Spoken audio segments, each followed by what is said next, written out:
Bien-aimés, bonjour. Que Dieu vous bénisse pour votre présence. Après avoir parlé dans 1 Corinthiens 13, de trois vertus fondamentales qui sont la foi, l'amour et l'espérance. Après avoir parlé sur la foi et parlé sur l'amour, nous rentrons aujourd'hui encore sur l'amour pour que nous comprenions l'amour non pas comme des humains, mais que nous le comprenions dans le standard, au niveau du standard qui est plus haut, ce standard auquel Jésus nous élève. Pour bien comprendre cela, je voudrais que nous rentrions un peu dans le contexte que nous vivons. Dans Matthieu 24, 12, il est dit ceci: l'iniquité s'accroîtra, le mal se répandra à tel point que l'amour d'un grand nombre se refroidira. Et 2 Timothée chapitre 3, Paul décrit le temps. Il dit, ça sera des temps difficiles. Bien aimé, quand on parle de temps difficiles, il y a bien des choses qui concourent pour que ces temps soient difficiles. Et quand la Bible déclare, ce sera des temps difficiles, acceptons déjà que c'est le temps difficile. Et quand on décrit les temps difficiles, vous allez constater que les gens seront égoïstes. Fanfaron, hautain, amour de l'argent. Aimant de l'argent. Vu ce temps difficile, il y a une chose qui va disparaître. C'est l'amour. Nous allons lire 1 Jean chapitre 4. À partir du verset 7 au verset 21. Dans cet épître que Jean écrit, il parle de certaines vérités. Il y a des faux prophètes qui nient la divinité de Jésus. Il y a l'amour qui a disparu, comme en ce temps que nous vivons. Nous assistons à beaucoup d'enseignements. Des enseignements qui poussent les gens à se haïr. Nous assistons à beaucoup de choses qui nous amènent au racisme. Et il y a un mouvement qui est en train de se passer, un mouvement de tribalisme, un mouvement de racisme. Et les gens trouvent ça normal. Les gens trouvent ça normal parce qu'ils ne comprennent ni le temps, ni la pensée de Dieu. Alors Jean dit ceci: bien-aimés, aimons-nous les uns les autres, car l'amour est de Dieu. Il ne dit pas que l'amour est de l'homme. L'amour est de Dieu. Et quiconque aime est né de Dieu et connaît Dieu. Nous avons déjà tous cru. À part ceux qui n'ont pas encore cru, à qui nous demandons d'accepter le Seigneur Jésus. Si quelqu'un est né de Dieu, on est de Dieu par la foi en Jésus-Christ. Quand on l'accepte comme Seigneur et Sauveur, on devient enfant de Dieu. Mais la Bible déclare: celui qui est né de Dieu, il doit aimer. Et Jean continue, il dit: celui qui n'aime pas, n'a pas connu Dieu, car Dieu est amour. Et c'est sur ce point que nous allons parler. Dieu est amour. L'amour, je reviendrai aux autres versets, l'amour est la base et le couronnement de tous les attributs divins. Quand on parle des attributs divins, on parle de l'omnipotence de Dieu, on parle de l'éternité, l'infinité, on parle de la sagesse, l'omniscience, l'omniprésence, on parle de la miséricorde. Mais la base de tout ça, même de la sainteté de Dieu, c'est l'amour. Et le couronnement de tous les attributs de Dieu, c'est l'amour.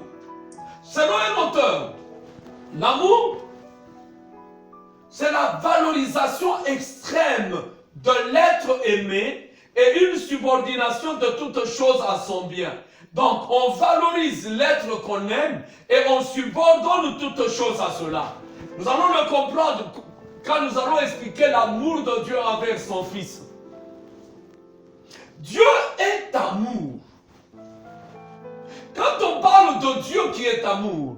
On parle de la nature personnelle de Dieu. On parle de la personnalité de Dieu. Donc vous ne pouvez pas séparer Dieu de l'amour. Dieu est amour. Et comme il est amour, quand nous lisons Ésaïe 49, le verset 5, le verset 15, vous allez comprendre une chose, la profondeur de cet amour. Parce que nous parlons à nous qui sommes humains. Nous parlons aux parents mères qui disent, moi j'ai aimé mon enfant, moi j'aime mon enfant. Mais moi je voudrais vous faire comprendre la profondeur de cet amour qui est plus profond que l'amour d'une mère. La Bible déclare dans Ésaïe 49, 15, une femme oublie tel enfant qu'elle allait. N'a-t-elle pas pitié du fruit de ses entrailles? Quand elle l'oublierait, moi je ne t'oublierai point. Quand elle l'oublierait. Donc, même la femme, elle peut arriver à oublier son enfant. Mais Dieu dit, moi je ne t'oublierai point. La profondeur de cet amour. Cet amour ne peut pas être troublé par quoi que ce soit.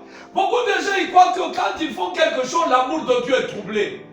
Quand ils désobéissent, l'amour de Dieu est troublé. Non, l'amour fait partie de la nature de Dieu. Nous ne serons pas tout définis. Il est même difficile d'entrer dans la profondeur de cet amour. Il est même difficile d'expliquer cet amour. Même avec les mots humains, nous allons vous expliquer certaines choses pour que vous compreniez à quelle dimension Dieu veut vous amener, le standard que Dieu veut nous donner. Quand nous lisons Osée, chapitre 11, vous allez voir cet amour, l'amour que Dieu a pour Israël. Et comment Dieu, chapitre 11, il dit, quand Israël était jeune, je l'aimais. J'appelais mon fils hors d'Égypte. Dans le verset 2. Mais ils se sont éloignés de ceux qui les appelaient. Ils ont sacrifié au Baal et offert de l'encens aux idoles. Nous allons au verset 3. C'est moi qui guidais les pas d'Éphraïm, le soutenais par ce bras. Ils n'ont pas vu que je le guérissais. Je le tirais avec des liens d'humanité, avec des cordages d'amour. Je fus pour eux comme celui qui aurait relâché le joug près de la bouche. Je leur présentais de la nourriture. Quand vous comprenez cet amour, il dit, je n'agirai pas selon mon ardente colère. Je renonce à détruire Éphraïm, car je suis Dieu, non pas un homme. Souvent, quand la femme dit à son mari, je t'aime, quand le mari, vous voyez, quand on fête Saint-Valentin, nous disons je t'aime, ainsi de suite. Cela n'exprime pas cet amour de Dieu. C'est un amour qui n'est pas l'amour comme pour un homme. Il dit, car je suis Dieu, non pas un homme. Je suis le Saint au milieu de toi. Je ne viendrai pas avec colère. Réfléchissez un peu ça. Il n'est pas un homme. Israël s'éloigne, mais il dit, je ne suis pas un homme, je suis Dieu, je suis le Saint.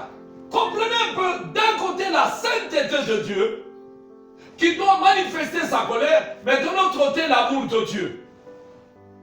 Un amour qui est éternel. Un amour où Dieu se donne lui-même. Un amour qui va au-delà de tous les contrats légaux. C'est pourquoi vous allez voir comment Dieu nous a justifiés, alors que nous étions pécheurs. Maintenant, pourquoi je voudrais, bien aimé, puisque nous parlons de l'amour, que nous comprenions la relation en application, cet amour, dans la relation entre le Père et le Fils, dans la Trinité.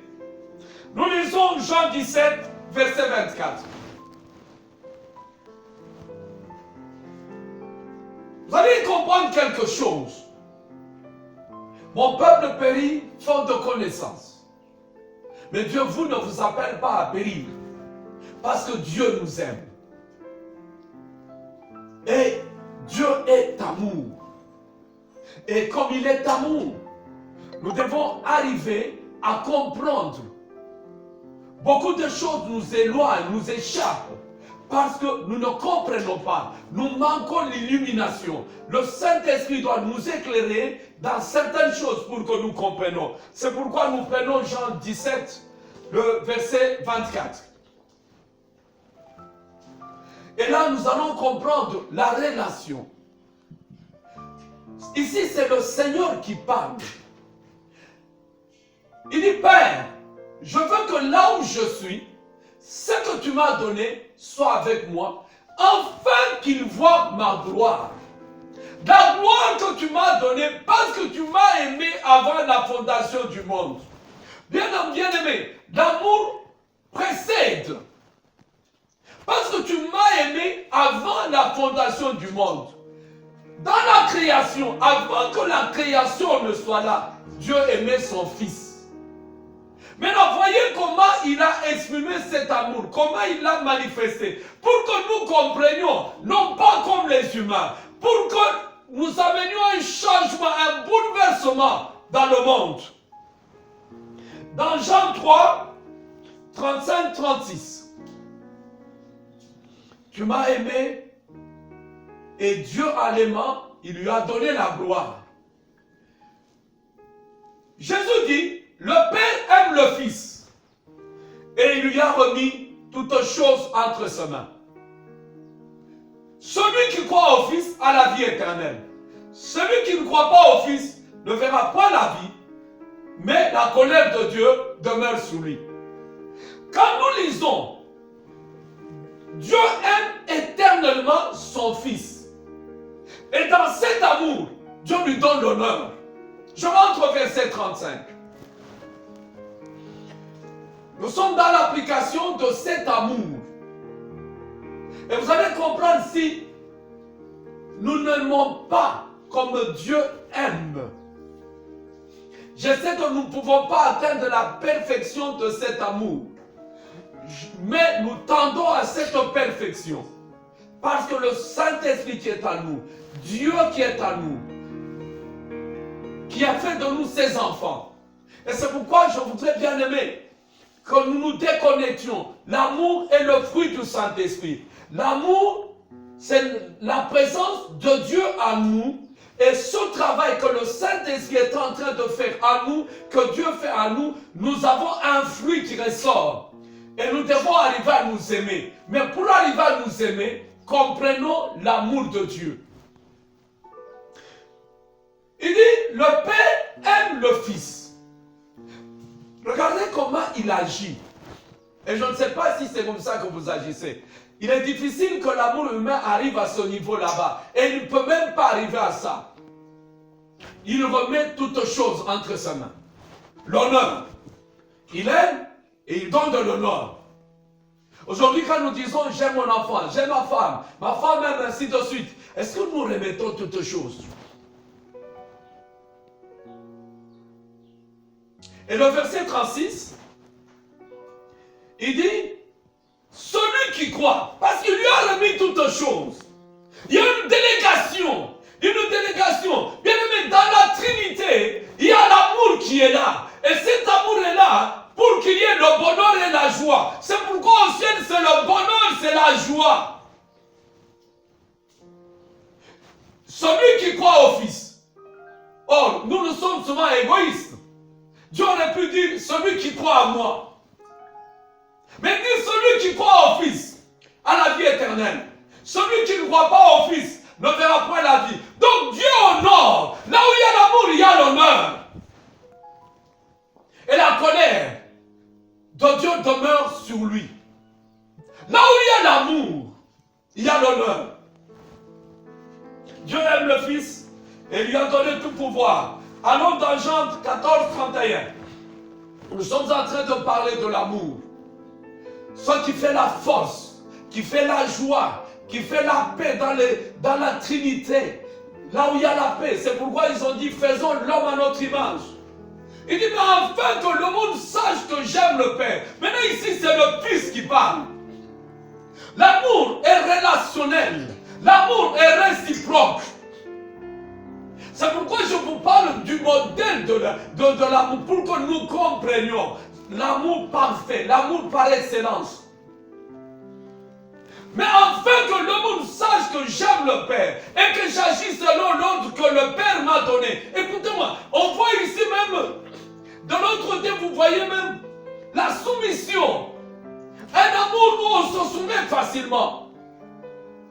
Dieu aime le Père, le Fils. Le Père aime le Fils, il lui donne toutes choses.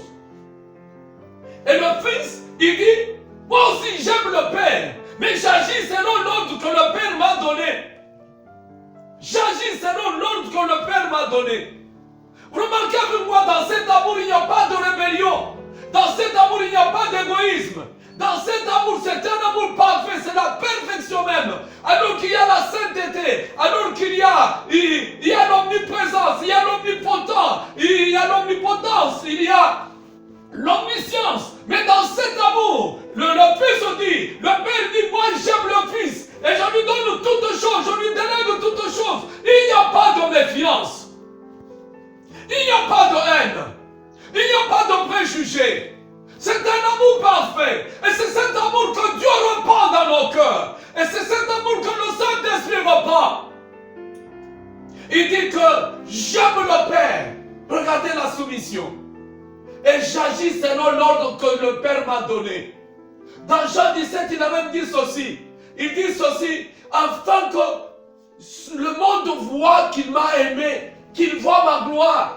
Bien-aimés, nous allons chercher nos propres gloires. Nous voulons que les gens comprennent que si par nous, il n'y a pas d'autres personnes, non, bien-aimés. Et c'est ça qui amène la division. C'est ça qui amène le tribalisme, qui amène la haine, le racisme.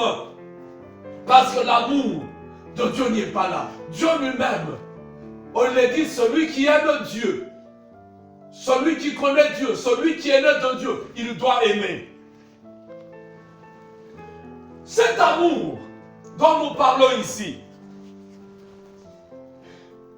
je rentre dans 1 Jean, le chapitre 4. Dieu nous aime. C'est le modèle, c'est l'excellence. Et nous parlerons après de la manifestation de cet amour en Jésus-Christ. Bien-aimés, aimons-nous les uns les autres, car l'amour est de Dieu. Et quiconque aime est né de Dieu et connaît Dieu. Celui qui n'aime pas n'a pas connu Dieu. Car Dieu est amour.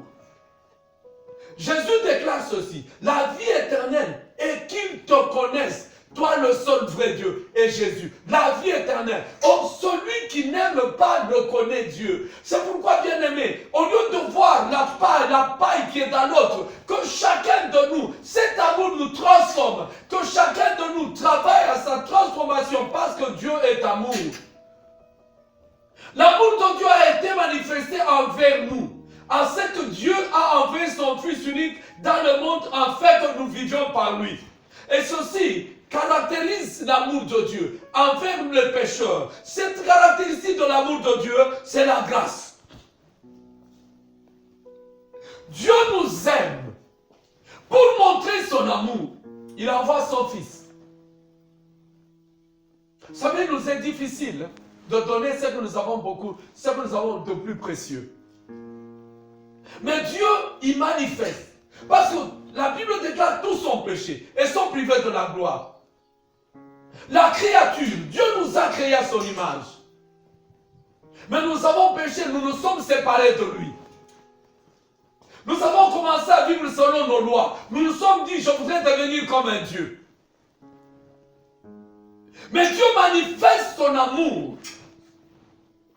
Il fait un don de lui-même, un don de soi. Il envoie son Fils unique dans le monde.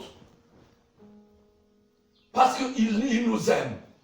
La Bible déclare alors que nous étions pécheurs. Et cet amour se caractérise par la grâce. Que Dieu témoigne à l'homme. Il le témoigne. Mais nous, quand nous sommes dans les églises, dans ce monde et partout où nous nous trouvons, nous passons le temps à nous occuper du péché des autres. Nous passons le temps à voir les œuvres des autres. Nous passons le temps à nous critiquer. Alors que nous sommes nés de Dieu. Nous passons le temps à nous haïr. Bien-aimés, que le Saint-Esprit nous illumine. Nous sommes enfants de Dieu. Nous sommes nés de Dieu. Nous devons aller au-delà de tout ça. Qu'on soit journaliste, qu'on soit député, qui qu'on soit sur la terre, à n'importe quel niveau. Quand nous lisons Genèse, le chapitre 1, nous allons comprendre, pour que nous rentrions à ceci, Genèse chapitre 1, nous allons comprendre la pensée de Dieu. Le verset 26, cet amour. Dieu est amour. Il dit, faisons l'homme à notre image. Ce qui se passait au ciel, la joie, la paix, l'excellence, la pensée de Dieu, c'était de le voir sur la terre. Et cette pensée, il dit, faisons l'homme à notre image, selon notre ressemblance, et qu'il domine sur le poisson de la mer.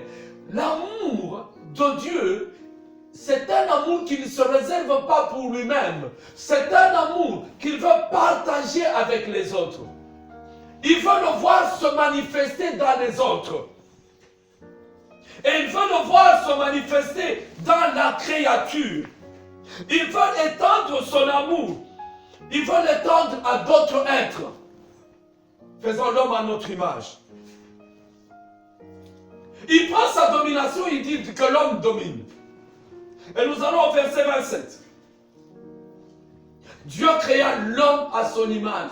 Il le créa à l'image de Dieu. Bien-aimé, cela est difficile à l'homme.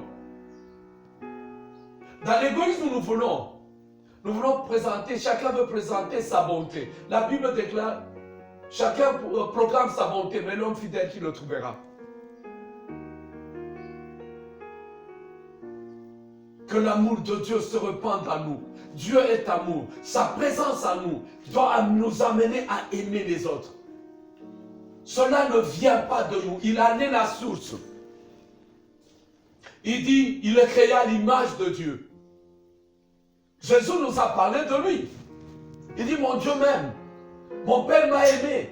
Il m'a donné pouvoir sur toutes choses. Il m'a aimé. Il m'a donné pouvoir sur toutes choses. Il m'a aimé. Et il y a réciprocité, il y a relation. Moi aussi, je l'aime.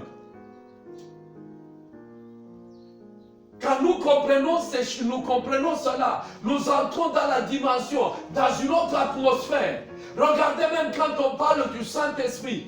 Jésus dit, quand le Saint-Esprit viendra, il ne parlera pas de lui-même. Il parlera de moi, il parlera de Jésus. Il prendra ce qui est de moi. Il y a une délégation, il y a la paix, la joie, il y a une interdépendance qui n'est pas égoïsme. Il n'y a pas d'égoïsme, il y a une interdépendance. Je vous en supplie, bien-aimés, en ce temps que nous vivons, ce temps de haine, ce temps de la chair, ce temps de division, ce temps d'orgueil, ce temps où comprenons, il n'y aura pas de paix s'il n'y a pas l'amour de Dieu. Il n'y aura pas de paix, il n'y aura pas de joie, que ce soit dans les foyers, que ce soit du côté des enfants, que ce soit dans le monde, à Kipushi, dans ce pays, partout où nous vivons, si nous ne comprenons pas, mon peuple périt faute de connaissance, que le Saint-Esprit illumine nos yeux et que nous comprenons, Dieu nous a créés à son image. Et comme il nous a créés à son image, son amour doit nous dominer. Et c'est la pensée de Dieu. Et dans le verset 28, il dit ceci. Dieu bénit. Et Dieu leur dit, il n'y a pas d'égoïsme. Il n'y a pas d'esprit hautain. Dieu est amour. Je voudrais bien aimer que nous comprenions, que nous élevions nos standards. Nous sommes de Dieu, nous sommes chrétiens. Le monde est l'iniquité, le péché, le mal est en train de se répandre dans le monde. Les gens se haïssent, les gens se trahissent. Même les chrétiens se trahissent, ils se détestent. Non, nous avons une source. Nous ne sommes pas dans ce monde. Dieu est amour. Et Dieu, comme il est amour, regardons ce que Dieu fait. C'est l'amour parfait. Il dit, il est béni. Il ne dit pas qu'il est maudit. Dieu les bénit. Et Dieu leur dit, soyez féconds. La pensée de Dieu, multipliez-vous, remplissez la terre, dominez. Si nous comprenons cela, nous allons comprendre que Dieu nous aime et il nous a aimés avant la création. La Bible, quand vous lisez Psaume, il dit, alors que j'étais informé, il me connaissait déjà dans le ventre de ma mère. Et la Bible déclare, nous sommes bénis de toutes les bénédictions avant la fondation de ce monde. Il y a des choses qui se font. L'omniscience de Dieu, la présence de Dieu. Malgré cette sainteté, c'est pourquoi je vous ai dit la base de l'amour, c'est l'amour de Dieu. Maintenant, envers nous pécheurs, il caractérise par une faveur imméritée. Ephésiens chapitre 2, le verset 4. À partir du verset 4. Bien-aimés, comprendre l'amour de Dieu. Je vous l'ai expliqué envers son fils. Je vous l'explique maintenant envers l'homme qui a péché. Il dit, mais Dieu qui est riche en miséricorde. Dans l'amour, on trouve la miséricorde. La miséricorde, c'est la pitié, la compassion qu'on a pour ceux qui souffrent. À cause du grand amour dont il nous a aimés. Du grand amour. Dieu est amour. À cause du grand amour qu'il nous a aimés. Nous allons au verset 5. Nous qui étions morts. Écoutez, je parle de l'amour agapé. Je ne parle pas de l'amour éros. Je t'aime parce que tu me donnes. Je t'aime parce que tu es de ma tribu. Je t'aime parce que tu es nous sommes de même niveau. Je t'aime parce que tu es médecin. Je t'aime parce que tu es ingénieur. Je t'aime parce que tu es docteur. Les docteurs veulent s'aimer entre eux. Les médecins veulent s'aimer entre eux. Les ingénieurs veulent s'aimer entre eux. Les pauvres veulent s'aimer entre eux. Bien aimé, c'est pas ça. Celui qui a créé, il est amour. Et il dit, tout cela montre que nous étions morts par nos offenses. Mais lui nous a aimés et nous a rendus à la vie avec Christ. C'est par grâce que vous êtes sauvés. C'est par grâce. Bien-aimés, l'amour se manifeste par la grâce. Il se caractérise par la grâce.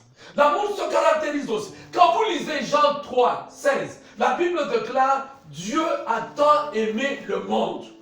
Il est Dieu. Vous ne pouvez pas séparer Dieu de l'amour. Dieu a tant aimé le monde. Dans Dieu, il y a l'amour. Et Dieu est amour. Et cet amour se manifeste par sa bonté. Le souci bienveillant envers ses créatures. Il envoie du ciel la pluie. Il fait du bien au bon et mauvais. Parce qu'il aime sa créature. Or, il ne peut dire celui-là, si un païen prie, je ne peux pas l'écouter. Non, il écoute, il fait faveur. Mais bien aimé, ce n'est pas pour ça que Dieu vous aime. Dieu vous aime parce qu'il veut que vous ayez la vie. Et la vie n'est qu'en Jésus-Christ. Et cet amour, elle est patiente. Vous savez, Dieu aurait pu détruire le monde jusque maintenant. Quand nous lisons 2 Pierre chapitre 3, le verset 15. Parce qu'aujourd'hui, il y a des gens qui se disent, mais si, pourquoi Dieu ne tue pas? Pourquoi Dieu ne détruit pas? Pourquoi Dieu ne fait pas ceci? C'est l'amour de Dieu. D'un côté, la sainteté. D'un côté, l'omniscience, l'omniprésence. Mais de l'autre côté, l'amour. Et il ne peut pas se renier. Il dit, il veut l'ignorer. En effet, le verset 15. Nous devons comprendre cet amour, bien-aimé. Dieu nous aime. L'amour de Dieu, elle est patiente. Croyez que la patience de notre Seigneur est votre salut. Dieu veut que les gens soient sauvés. Et même quand vous lisez dans Timothée, il dit, il veut que tout le monde arrive à la connaissance et au salut. C'est pourquoi il dit, priez pour les autorités, priez tout le monde, parce qu'il veut que tout le monde arrive au salut. Bien, il est difficile que nous expliquions l'amour de Dieu. Mais ma prière est que cet amour se répande en vous. Elle ne vient pas de la chair. Parce que Dieu, à ceux qui ont déjà cru, vous qui n'avez pas encore cru, croyez au Seigneur et vous comprendrez l'amour de Dieu. Combien cet amour est incommensurable. Combien cet amour se manifeste. Combien cet amour, il veut que tous les hommes soient sauvés et parviennent à la connaissance de la vérité. Il a envoyé son Fils dans le monde afin que nous vivions par lui. C'est par cet amour qu'il nous discipline. Aujourd'hui, vous allez voir, il y a beaucoup de gens, quand ils ont des difficultés, ou quand ils ont fait quelque chose, ils disent, si Dieu m'aime, pourquoi telle chose? Lisons un peu Hébreux chapitre 12, du verset 5 au verset 7. Oh, cet amour. Cet amour. Bien-aimé, courons vers cet amour. Laissons cet amour nous dominer.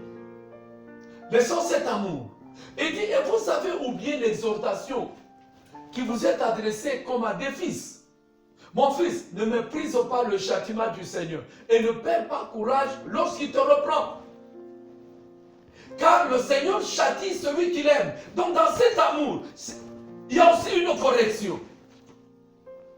Parce qu'aujourd'hui, quand il y a la correction, les gens disent, si Dieu m'aime, pourquoi je vis telle chose? Ce qu'il dit, il frappe, il châtie celui qu'il aime. Il frappe de la main tous ceux qu'il reconnaît pour ses fils. Et au verset 7, il dit ceci, supportez le châtiment. C'est comme des fils que Dieu vous traite. Je prends juste un seul exemple. À cause de l'amour que Dieu a pour toi, il a pour moi, il a livré Jésus-Christ. Nous en parlerons un autre jour pour parler de la manifestation de cet amour. En parlant de Jésus comme modèle de cet amour inconditionnel. Et dans cet amour, rien ne pourra nous séparer. Là, nous allons dans Romains chapitre 8. Comprendre l'amour de Dieu. Qui est la base et le couronnement de tous les attributs de Dieu. On ne peut pas parler de Dieu sans parler de l'amour. Vous êtes chrétien. Vous êtes chrétien. J'ai déjà cru. À vous qui n'avez pas encore cru, cet amour ne vient pas de la chair. À vous qui n'avez pas encore cru, à vous qui avez déjà cru, examinez-vous. Parce que la vie chrétienne, c'est s'examiner chaque jour. Nous allons au verset 35 jusqu'au verset 36. C'est pourquoi je vous ai dit, ne passons pas du temps à regarder la paille qui est dans l'œil de l'autre. Prenons du temps à nous examiner. Parce qu'on ne dit pas celui qui est né, non, je suis né. Et passons le temps à nous exciter les uns les autres à l'amour. Pour que le mal disparaisse. Pour que nous soyons transformés. Dit qui nous séparera de l'amour de Christ? Je vous ai parlé d'autant de la femme. Il dit, serait-ce la tribulation? Nous vivons des temps de tribulation. Je ne sais pas qu'est-ce que tu es en train de vivre. La paix, l'angoisse, la persécution, la faim, la nudité, le péril ou l'épée. C'est l'homme qui l'est écrit. C'est à cause de toi qu'on nous met à mort tous les jours, qu'on nous regarde comme des brebis destinées à la boucherie. Mais dans toutes ces choses, nous sommes plus que vainqueurs par celui qui nous a aimés. Nous sommes plus que vainqueurs. Il dit, quand j'ai l'assurance que ni la mort, ni la vie, ni les anges, ni les dominations, ni les choses présentes, ni les choses à venir, ni les puissances, ni les hauteurs, ni les profondeurs, ni aucune créature ne pourra nous séparer de l'amour de Dieu manifesté en Jésus. C'est pourquoi je te parle, bien-aimé. Si tu sens que ça s'est refroidi, je te supplie, l'amour de Dieu est en toi. Dieu t'aime. Rien ne pourra nous séparer. Quand il te regarde, il voit la justification. Quand il te regarde, il t'a adopté.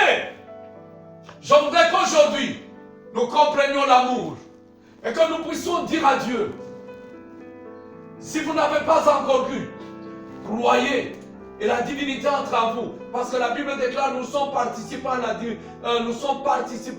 à la nature divine. Si vous avez déjà cru, vous êtes déjà participants. Parce que vous êtes déjà enfants de Dieu. Laissons maintenant cet amour travailler. Et cet amour va nous amener à connaître Dieu. Et bien même si nous arrivons à le connaître, il y a un changement qui va se passer à nous. Si nous arrivons à le connaître, nous allons répandre cet amour parmi les autres. Parce que Dieu est amour, il est source d'amour. Que l'Éternel vous bénisse. Et cela au nom de Jésus, j'ai ainsi dit. Amen.